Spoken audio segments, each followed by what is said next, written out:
Assalamualaikum warahmatullahi wabarakatuh. Waalaikumsalam warahmatullahi Waalaikumsalam wabarakatuh. warahmatullahi wabarakatuh. Bismillahirrahmanirrahim. Alhamdulillahi rabbil alamin. Wabihi nasta'in ala umurid dunya waddin. Wassalatu wassalamu ala ashrafil anbiya wal mursalin sayyidina wa maulana Muhammadin wa ala alihi wa ashabihi ajma'in. Wa la hawla wa la quwwata illa billahil aliyyil azim. Subhanaka la ilma lana illa ma 'allamtana innaka antal alimul hakim. Allahumma anfa'na bima 'allamtana wa 'allimna ma yanfa'una wa zidna ilman nafi'an. Amin ya rabbal alamin. Bapak Ibu hadirin wal hadirat rahimakumullah. Alhamdulillah puji syukur kita panjatkan kehadirat Allah Subhanahu wa taala atas segala karunia nikmat. Salawat dan salam semoga senantiasa terlimpahkan kepada junjungan kita Nabi besar Muhammad Sallallahu Alaihi Wasallam, kepada keluarganya, sahabat-sahabatnya, dan para pengikutnya yang senantiasa mengikuti sunnah-sunnahnya sampai hari kiamat. Semoga kita, keluarga kita, anak keturunan kita tergolong umatnya Nabi Muhammad Sallallahu Alaihi Wasallam dan akan mendapatkan syafaatul uzma fi yaumil qiyamah. Amin ya rabbal alamin. Bapak Ibu hadirin wal hadirat rahimakumullah. Alhamdulillah pada malam hari ini kita diperkenankan oleh Allah Subhanahu wa taala untuk melanjutkan kajian kitab Riyadhus Shalihin yang ditulis oleh Al-Imam An-Nawawi rahimahullah. Insya Allah pada malam hari ini kita akan mengkaji hadis nomor 218 ya. Nomor 218 masih pada bab yang ke-26, larangan berbuat zalim serta kewajiban mengembalikan hak yang terzalimi. Bismillahirrahmanirrahim. Qala al-muallifu rahimahullahu ta'ala wa nafa'na bihi wa bi ulumihi fid dharaini. Amin. Wa an Umar bin Al-Khattab, dari sahabat Umar bin Khattab radhiyallahu anhu, semoga Allah meridhoi sahabat Umar bin Khattab. Sahabat Umar ini salah satu sahabat yang istimewa ya, nomor 2 setelah Sayyidina Abu Bakar. Banyak sekali ayat-ayat Al-Quran yang turun sebab Umar ya. Ini banyak, termasuk diantaranya adalah tentang khamr. Itu sampai 4 kali itu Umar terus ya. Sayyidina Umar. Beliau meriwayatkan hadis sebanyak 537 hadis. Ya, nyaris sepersepuluhnya dari sahabat Abu Hurairah. Jadi sahabat Abu Hurairah 5.374. Sayyidina Umar 537. Padahal Sayyidina Umar masuk Islam tahun kelima kenabian, bukan kelima hijriah, kelima kenabian setelah Nabi diangkat menjadi Rasul. Ya, tahun kelima itu Sayyidina Abu Bakar Umar masuk Islam. Sementara Sayyidina Abu Hurairah itu masuknya pada peristiwa perang Khaybar dan itu tahun ke-6 Hijriah. Nyaris 13 tahun selisihnya. Tapi riwayat hadisnya lebih banyak Sayyidina Abu Hurairah. Sayyidina Abu Hurairah meriwayatkan hadis itu pada umumnya setelah Khaybar sampai dia wafat. Kenapa demikian? Karena memang fokus dari Sayyidina Abu Hurairah adalah menghafal hadis, jadi merekam semua ya yang beliau ketahui tentang Rasulullah. Sementara Sayyidina Umar bin Khattab itu fokusnya tidak ke sana, ya fokusnya beliau tentang jihad dan seterusnya. Jadi memang fokus itu menjadikan seseorang bisa unggul. Ya, Sayyidina Abu Hurairah unggul di dalam periwayatan hadis. Sayyidina Umar banyak keunggulannya. Ya. Salah satu keistimewaan dari Sayyidina Umar yang banyak sekali ini adalah beliau adil, ya, sangat adil, ya, tegas dan berani. Ya, saking lurusnya Sayyidina Umar bin Khattab, setan saja tidak berani itu, ya, tidak berani menggoda beliau, tidak berani berpapasan dengan beliau aja menghindar. Jadi setan aja menghindar dengan Sayyidina Umar. Ya, kalau kita bukan menghindar nih, setan ini ngerubutin ini ya, mengincar, mengintai dari segala arah. Ya, setiap ada kesempatan dia akan masuk dan menggoda kita. Ya, Sayyidina Umar, setan nyingsik ya, Pak. Tidak mau dia berpapasan dengan Sayyidina Umar. Kalau Sayyidina Umar jalan, ada setan, minggir itu setannya. Ya, takut dengan Sayyidina Umar. Ya. Padahal Sayyidina Umar tidak mesti melihatnya gitu ya. Mereka yang takut. Itu saking apa? Saking wibawanya Sayyidina Umar. Zahiran wa batinan. Itu lahir batin. Kala beliau berkata, Sayyidina Umar, lamma kana yaumu Khaybar, tatkala sudah selesai perang Khaybar, ya sudah berlalu perang Khaybar. Nah ini perang Khaybar, perang pada tahun ke-6 Hijriyah. Nah, setelah apa? Setelah perjanjian Hudaybiyah, Rasulullah kembali dari Hudaybiyah, berjanji dengan kaum Mekah ya, musyrikin Mekah. Ya, beliau kemudian kembali ke Madinah menyelesaikan. Ini ada masalah di Khaybar, yaitu pusatnya orang-orang Yahudi. Ya, orang-orang Yahudi itu yang tahun sebelumnya, tahun ke-5 Hijriah itu apa? Termasuk bersekongkol dalam perang Ahzab, perang Khandaq. Sehingga beliau ingin menyelesaikan ini. Ini kalau tidak diselesaikan, karena dekat Khaybar dengan Madinah itu dekat gitu ya. Ya, kalau tidak diselesaikan nanti akan jadi apa? Jadi sandungan terus. Ya ditaklukkan itu Khaybar. Ada peristiwa perang Khaybar. Sangat lama ini terjadinya. Nah, menundukkan benteng berlapis-lapis. Pusatnya orang Yahudi di sana. Setelah takluk, orang Yahudi diusir semua. Ya, diusir dari Khaybar. Maka tidak ada orang Yahudi yang setelah itu ada di sekitar Madinah. Ya ada.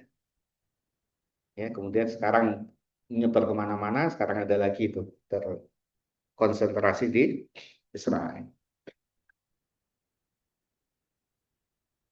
Setelah peristiwa perang Khaybar, aqbala nafarun min ashabin Nabi sallallahu alaihi wasallam. Datang, nafar itu serombongan. Jumlahnya lebih dari 3 tapi kurang dari 10. Ya, serombongan lah gitu ya. Serombongan bukan banyak, tidak. Serombongan sahabat Nabi Muhammad sallallahu alaihi wasallam itu datang. Kemudian faqalu, mereka mengatakan, ya nafar tadi itu, serombongan sahabat, fulanun syahidun. Ini fulan tidak disebutkan nama, itu syahid, gugur fisabilillah. Syahid fisabilillah. Wa fulanun syahidun, dan fulan itu juga syahid fisabilillah. Disebutkan disebutkan itu sahabat-sahabat yang syahid fisabilillah, gugur di dalam perjuangan membela agama Allah. Hatta marru ala rajulin, sampai ya serombongan sahabat tadi menyebutkan pada seorang laki-laki. Sampai tadi disebutkan di fulan syahid, tuh fulan tuh syahid, terus disebut-sebut sampai menyebutkan seorang ya seorang yang apa namanya gugur juga dikatakan faqalu fulan syahid, itu juga syahid. Nah, begitu mendengar disebutkan seseorang itu, maka ya berarti apa? Rasulullah SAW mendengarnya. Ketika disebut fulan syahid, beliau dia. Ketika disebut fulan syahid, beliau dia. Sampai disebut-sebut-sebut, sampai disebut fulan syahid seseorang, nah beliau kemudian bersabda ini. Artinya apa? Ini tidak gitu. Jadi inilah nubu apa namanya? mukjizatnya Nabi Muhammad Shallallahu Alaihi Wasallam. Keistimewaan beliau salah satunya adalah mengetahui ya siapa yang menjadi ahlul jannah. Ya, ini kita siapa yang menjadi ahlun nar itu beliau tahu karena diberitahu oleh Sayyidina Jibril alaihi salam. Ya, kalau selain Nabi ya tidak tahu. Termasuk ini sahabat-sahabat juga tidak tahu bahwa ini apa namanya min ahlil jannah. Maka sahabat saja tidak tahu, apalagi kita begitu. Nggak boleh kita katakan kepada seseorang yang nampak secara zahir. Nah ya, dia itu tidak pernah sholat misalkan. Nampak secara zahir, ya nggak pernah ke musola misalkan. Ya kerjaannya apa begitu. Oh dia neraka itu. Nggak bisa, nggak boleh. Kita katakan seperti itu nggak boleh. Kenapa? Kita tidak tahu apa yang ada di dalam hatinya. Kita tidak tahu akhir hidupnya. Jangan-jangan, naudzubillah min dzalik, kita katakan dia ahli maksiat, dia neraka. Kebalikan nanti. Naudzubillah min dzalik, di akhir hidupnya dia taubat, menjadi orang yang saleh, masuk surga. Sementara yang ngomong-ngomong tadi itu malah kebalikan. Ya, jadi sama sekali tidak diperkenankan kita itu mengatakan si A, si B itu neraka, dia nggak boleh, ya kecuali Nabi Muhammad Shallallahu Alaihi Wasallam. Ya beliau ada malaikat Jibril yang menyampaikan gitu ya. Sahabat yang lain tidak, Sayyidina Umar aja nggak tahu. Gitu, ya. Jadi kan rawinya Sayyidina Umar, Sayyidina Umar aja yang seperti itu tadi tuh istimewa luar biasa. Nggak tahu si fulan ini neraka ini surga nggak tahu. Maka dari itu ini pelajaran bagi kita, ini fulan syahid, fulan syahid. Rasulullah dia, artinya Rasulullah menyetujui. Tapi begitu disebut seseorang ini syahid, maka Rasulullah SAW bersabda, faqala Nabi Sallallahu Alaihi Wasallam, kemudian Nabi Muhammad Sallallahu Alaihi Wasallam bersabda, kalla, sekali-kali tidak. Ini ra'aituhu. Ini kembali kepada seseorang lah ya. Bukan kembali ke mereka itu tidak. Bukan kembali ke orang-orang yang disebut banyak tadi itu tidak. Kembali ke seseorang yang barusan disebut tadi itu. Misalnya si A, siapa namanya itu. Memang di hadis ini tidak disebutkan namanya. Kalau disebut namanya ya mana gitu. Nah ini memang tidak disebutkan namanya. Tapi kembali kepada seseorang yang tadi itu. Terakhir disebut para sahabat. Ini syahid. Rasulullah bersabda, sekali-kali tidak, sesungguhnya aku melihatnya finnari di neraka. Aku melihatnya di neraka. Itu Rasulullah itu tahu dia nanti di neraka. Di burdatin sebab apa? Sebab ada sebuah mantel. Burdah kayak kita ini apa ini? Ya ini sorban, bukan sorban tapi burdah kayak baju tebal itu ya, mantel lah gitu ya. Mantel ada kan ada yang cuma digalungkan, tidak kayak jaket kita itu. Sebuah burdah ghallah yang dia sembunyikan. Burdah tadi itu adalah apa? Ghanimah. Jadi bagian ghanimah yang dia sembunyikan. Awabaatan atau ya semacam baju mantel juga yang apa itu ghanimah, hasil rampasan perang tapi disembunyikan sama dia, tidak ikut dibagi.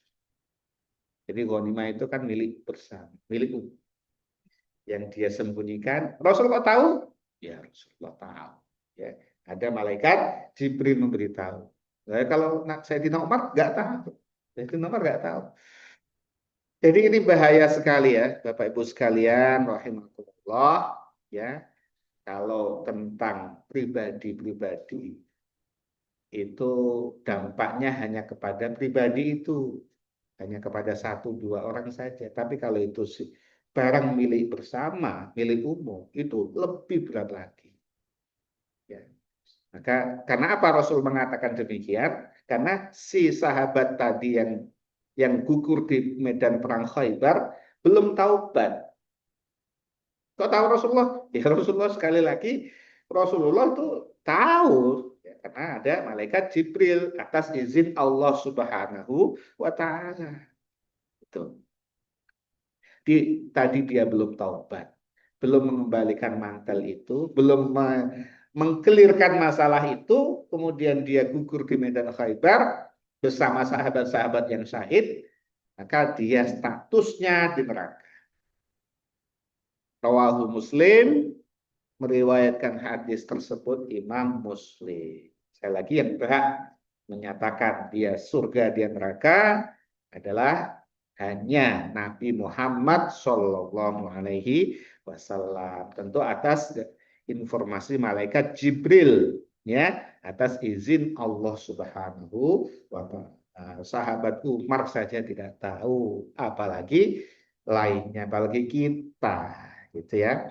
Nah, kemudian juga ini hadis, ya, mati syahid itu bisa menggugurkan dosa, menjadikan orang yang mati syahid itu tempatnya layak di surga atas perjuangannya, pengorbanannya, layak dia di surga.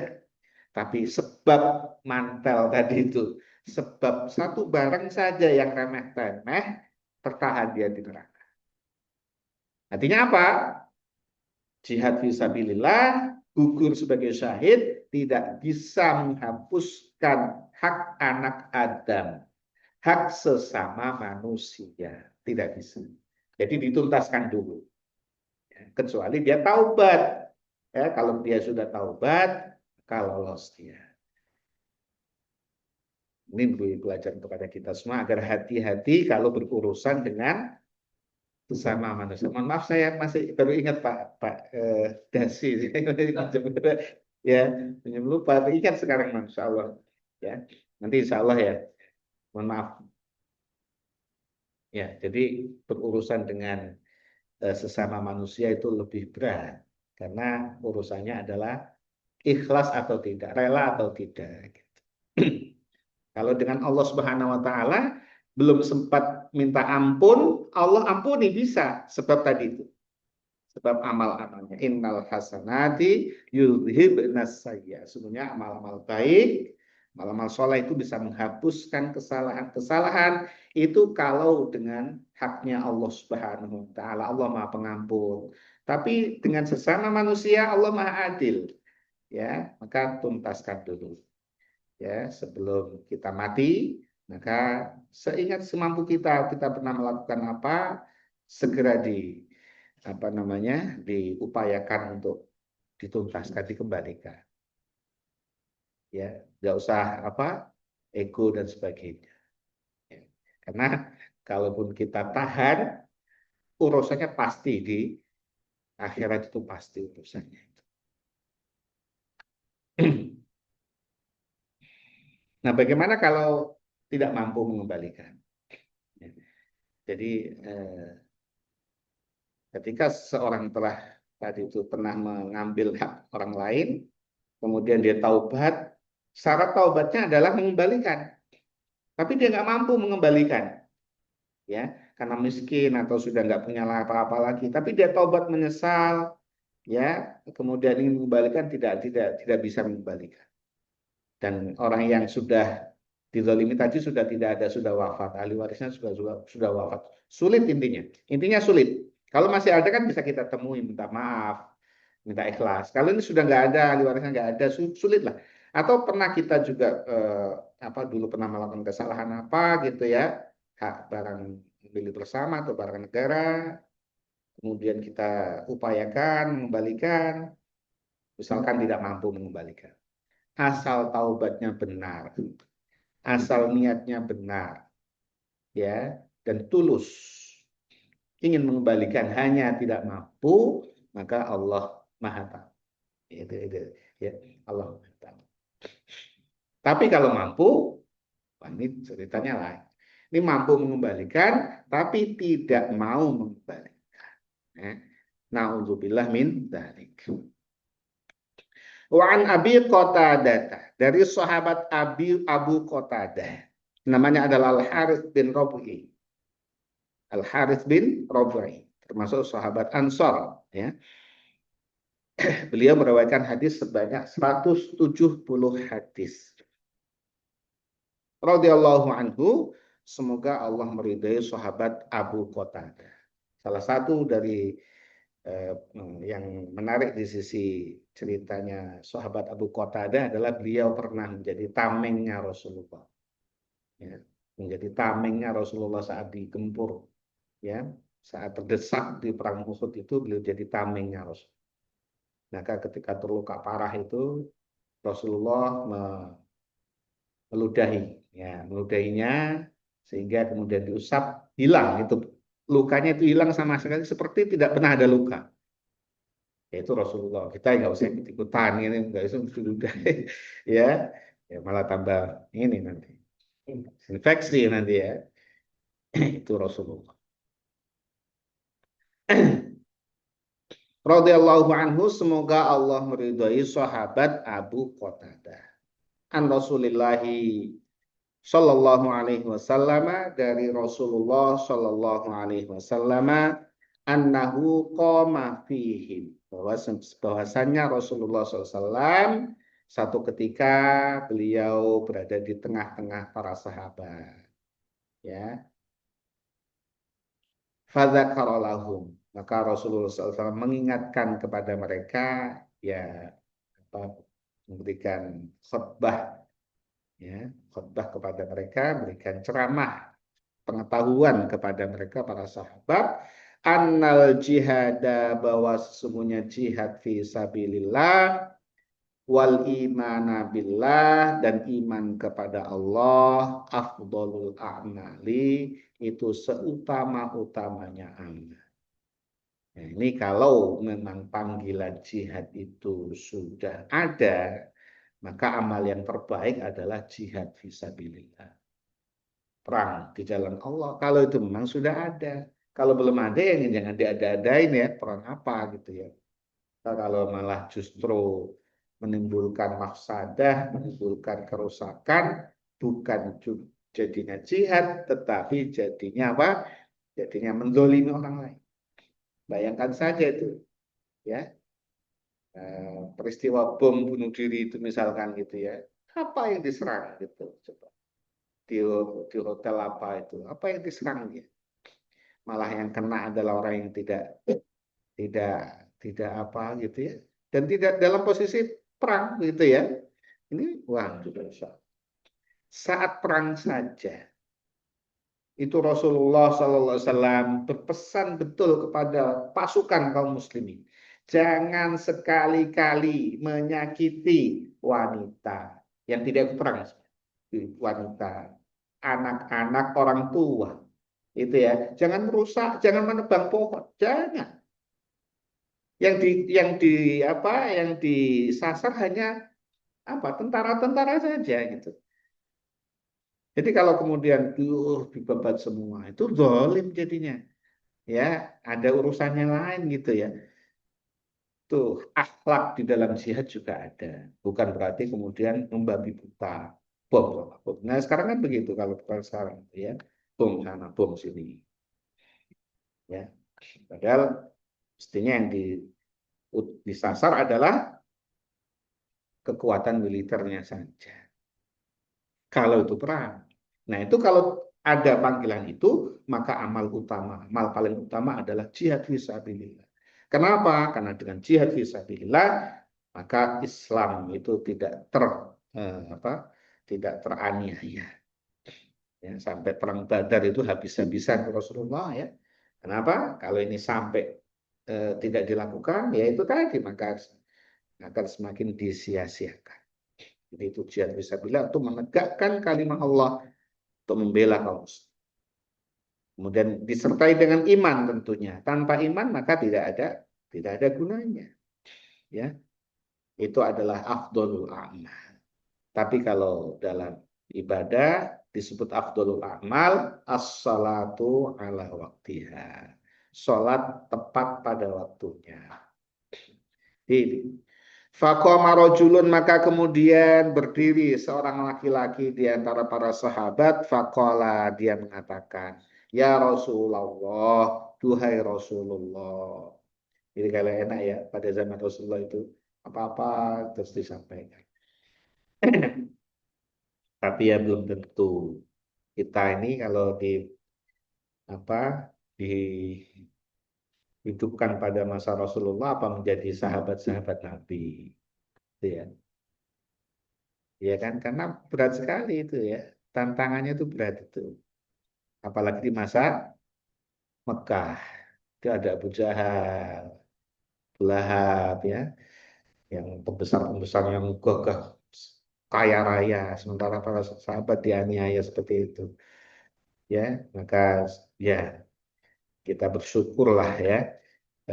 Kemudian meskipun tidak di masa Nabi, tapi kita beriman pada Nabi Muhammad SAW. Orang sahabat-sahabat dengan para pilihan. Wahai Rasulullah, aro'aita, bagaimana pendapat engkau? In kutiltu, jika aku terbunuh. Jika aku terbunuh fi sabilillahi di jalan Allah. Tukaffaru anni khotoyaya, apakah dosa-dosaku akan terhapuskan? Gitu ya. Faqala Rasulullah SAW, maka bersabda Rasulullah SAW, "Naam, tentu. In kutilta fi sabilillahi, jika engkau terbunuh di jalan Allah. Wa anta sabirun, dan engkau adalah orang yang sabar. Sabar dalam artian ya menghadapi kesulitan-kesulitan jihad itu sabar. Terluka, musuh yang besar itu ya, tidak takut, sabar ya. Tidak takut terhadap luka, tidak terhadap, bahkan tidak takut terhadap kematian. Wa anta sabirun, dan engkau sabar. Muhtasibun, dan ikhlas karena Allah. Ya, bukan karena ingin menunjukkan keberanian, bukan karena ingin menunjukkan solidaritas, bukan ingin menunjukkan apapun, tetapi engkau hanya mengharap ridho Allah Subhanahu wa taala. Itu ya, berat. Maka tidak. Ada juga orang yang berperang itu, tapi karena apa? Oh, saya dibilang gagah ini. Saya dibilang pemberani ini. Masa nggak ikut? Nah, kalau itu sudah tidak termasuk di situ. Wong saya pemberani kok nggak ikut. Nah, ikutnya karena dia dibilang pemberani. Nggak masuk. Tapi memang karena mengharapkan ridho Allah Subhanahu wa taala saja. Mukbilun ghairu mudbirin. Kemudian engkau terus maju pantang mundur, tidak gentar, ya. Jadi tidak lari dari medan perang. Ya, boleh keluar dari medan perang, ya, tapi dengan strategi untuk mengambil kekuatan baru, untuk mengumpulkan kekuatan baru. Boleh, tapi kalau lari karena takut, itu kok banyak gitu ya, lari saja. Karena jiwa raga ini taruhan perang itu. Kalau enggak minimal terluka kan. Siapa yang ini kan? Ya Allah, kadang-kadang kalau hanya sholat misalnya, bukan meremehkan ya. Tidak ada ininya, tidak ada eh, dampak kesulitan. Tapi kalau jihad itu dampaknya itu banyak. Ya. Selain harta juga terluka atau kemudian apa? Mati. Engkau sabar, engkau tetap teguh, mengharap ridho Allah, tidak gentar. Kalau itu memang matimu seperti itu, iya betul, itu Rasulullah. Summa qala Rasulullah sallallahu alaihi wasallam, kemudian Rasulullah SAW bersabda, "Kaifa qulta?" Seperti Rasulullah ingin ada sesuatu yang beliau tadi belum sampaikan. Apa yang engkau tanyakan tadi? Qala, sahabat tadi itu mengulangi lagi. Aro'aita, bagaimana pendapat engkau ya Rasulullah? In kutiltu fi sabilillahi, jika aku terbunuh di jalan Allah. Atukaffaru anni khotoyaya, apakah dosa-dosaku akan terampuni? Faqala Rasulullah sallallahu alaihi wasallam, maka Rasulullah SAW bersabda, ini istidrak. Jadi ada sesuatu yang disusulkan tadi itu. Nah, betul. Wa anta sabirun, ya. Engkau dalam kondisi yang sabar, ya, tadi itu engkau terbunuh fisabilillah, engkau sabar, muhtasibun, ikhlas karena Allah, hanya mengharap ridho Allah, muqbilun ghairu mudbirin, engkau teguh pendirian, engkau tetap tidak gentar, illad daina, kecuali hutang. Nah, ini ada kecualinya ya Allah, ya. Kecuali hutang. Dan ini termasuk hak-hak anak Adam yang lain, ya. Jadi disebut hutang ini satu di antara hak anak Adam yang lain. Kecuali engkau punya tanggungan terhadap sesamamu, ya. Itu belum. Artinya itu tidak bisa terhapuskan dengan jihad fisabilillah. Ya Allah. Fa inna Jibril alaihi salam.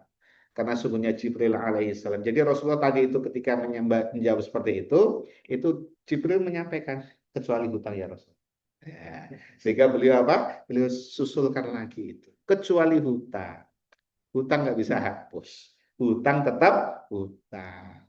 Sedikit kemarin di hadis sebelumnya meskipun hanya sebatang kayu siwak itu kalau tidak sah itu tetap. Padahal tadi sudah pengorbanan luar biasa. Tidak bisa menghapuskan hutang.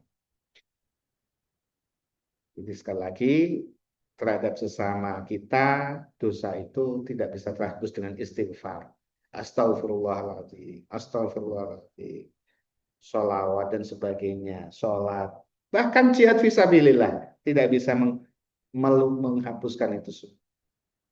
Ya, fa inna Jibril alaihissalam, karena sungguhnya Jibril alaihissalam qala lidzalika, yang tadi menyatakan kepadaku yang demikian itu, kecuali sudah taubat, ya.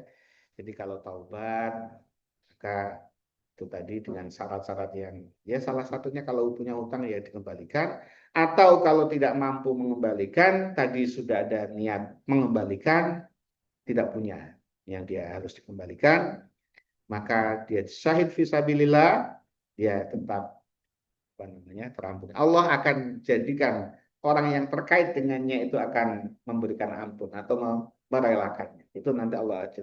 Itu kalau taubat. Ini kan kalau belum taubat. Rawahu Muslim, meriwayatkan hadis tersebut adalah Imam Muslim. Bapak Ibu hadirin wal hadirat rahimakumullah. Demikian pembacaan hadis untuk malam hari ini, 2 hadis. Semoga kita diberikan kemampuan oleh Allah Subhanahu wa taala untuk menyelesaikan urusan-urusan kita yang terkait dengan hak Adam apapun itu, termasuk juga saya. Mohon kalau ada apa saja yang saya itu mungkin lupa atau apa gitu kurang kurang sesuatu mau disampaikan, insya Allah akan juga saya upayakan untuk menyelesaikan utang atau apa, silahkan disampaikan ya. Bapak Ibu hadirin wal hadirat rahimakumullah, demikian bacaan hadis malam hari ini. Semoga kita, keluarga kita, dan anak keturunan kita semuanya senantiasa diberikan keselamatan, kesehatan oleh Allah Subhanahu wa taala, ilmu yang bermanfaat fid din wa dunya wal akhirah. Amin ya rabbal alamin. Mari kita tutup kajian kita dengan membaca doa kafaratul majelis. Bismillahirrahmanirrahim. Subhanakallahumma wa bihamdika asyhadu an la ilaha illa anta astaghfiruka wa atubu ilaik. Baik. Wassalamualaikum warahmatullahi wabarakatuh. Waalaikumsalam warahmatullahi wabarakatuh.